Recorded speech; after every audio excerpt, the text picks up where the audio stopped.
Hawks win! Hawks win in OT for our fifth straight overtime game to start the season, to make an NHL record to start it off. Oh my god. Sorry that my voice kind of sounds like crap. I've actually been sick the past 2 days, so I am not my best and now. But what a game to, oh my god. Hawks beat St. Louis 4-3 in overtime. Who needs regulations wins? We clearly don't. We are a team to go to OT. Oh my god. Okay. Well, that was a fun game. It started off with a great ceremony for Duncan Keith to start his for his 1000th career game, with having Patrick Sharp, Brent Seabrook honoring Duncan Keith with his silver stick today.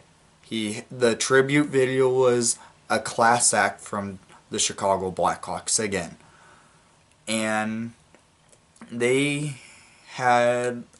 made the tribute perfect for Duncan Keith's 1000th career game, because you don't see many players play 1,000 games all with one team.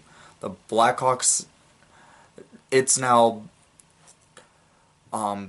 Stan Mikita, Bobby Hall, Brent Seabrook, Duncan Keith, and I'm now blanking on the other, Doug Wilson. Yeah. All with 1,000 games played with the Chicago Blackhawks.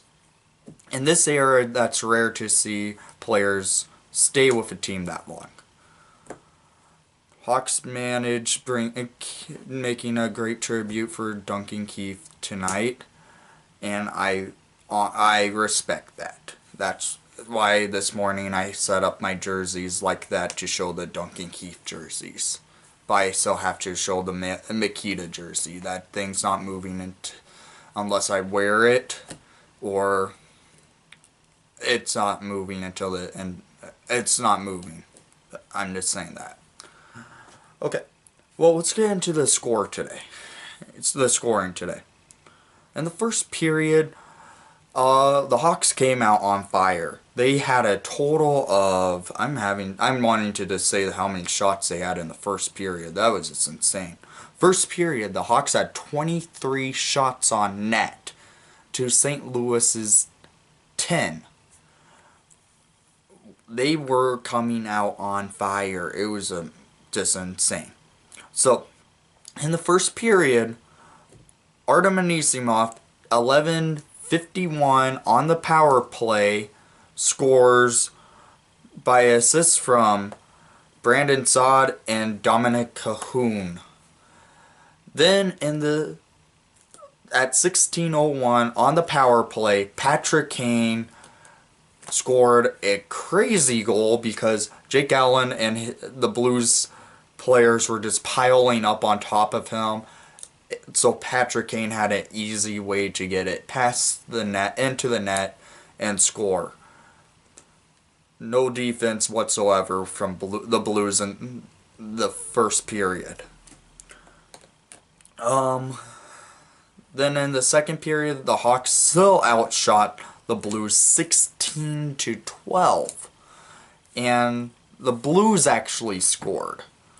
And it was a goal from Braden Shen, and assist from Jordan Schmaltz, Nick Schmaltz's brother, and Vladimir Tarasenko at 12:35 in the second period. That was actually on a delay penalty that Nick Schmaltz would have had. In the third period, oh my god, Cam Ward, what the heck were you thinking?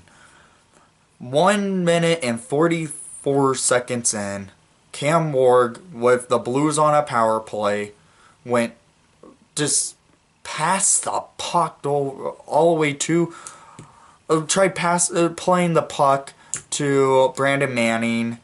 Did not work out well because Manning wasn't there. It went to David Perron of St. Louis. And Perron just had an easy goal to go in. Ward tried to make a save, but did not work out for him. And that was a power play goal.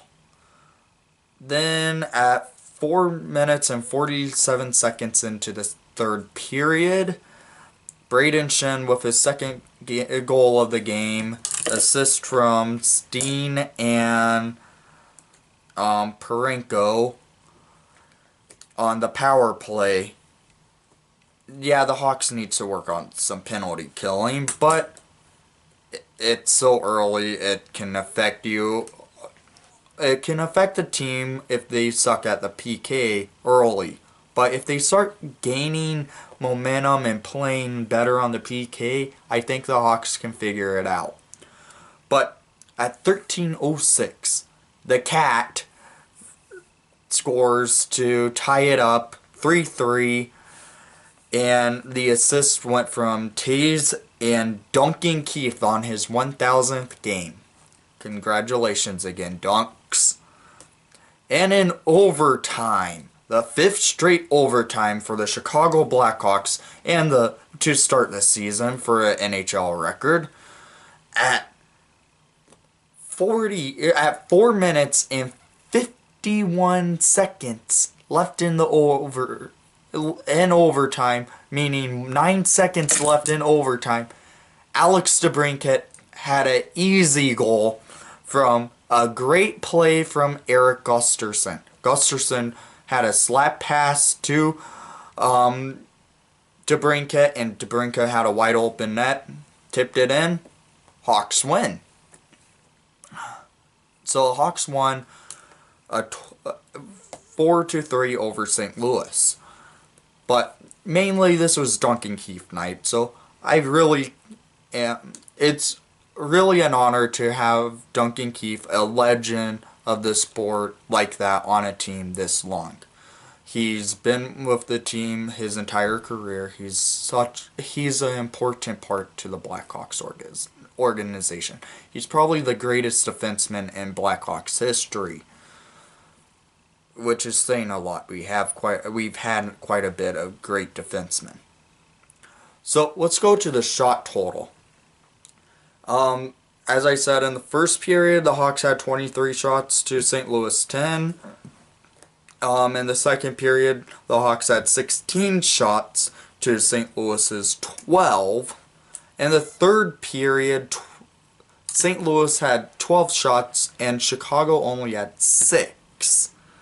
But in OT, St. Louis had 4 shots. But that doesn't matter. The Hawks had 5, and the 5th one was the game-winning goal.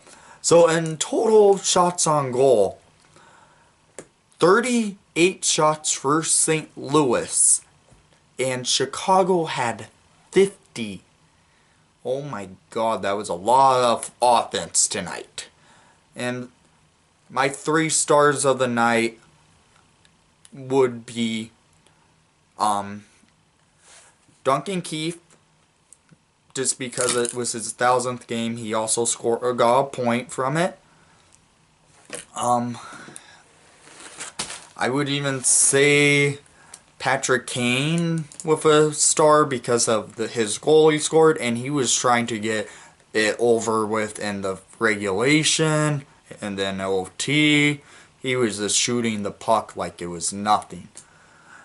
Then our first star of the night, Alex DeBrincat.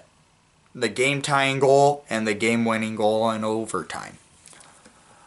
So, thank you for watching the broadcast. I know you enjoyed the outcome. Hawks win 4-3 over St. Louis in overtime. And congratulations to Duncan Keith on 1,000 games. It's an honor to have you on our team. Please leave a comment down below what your favorite part of this game was, because I know it was a crazy one to watch. And most of all, let's go Hawks.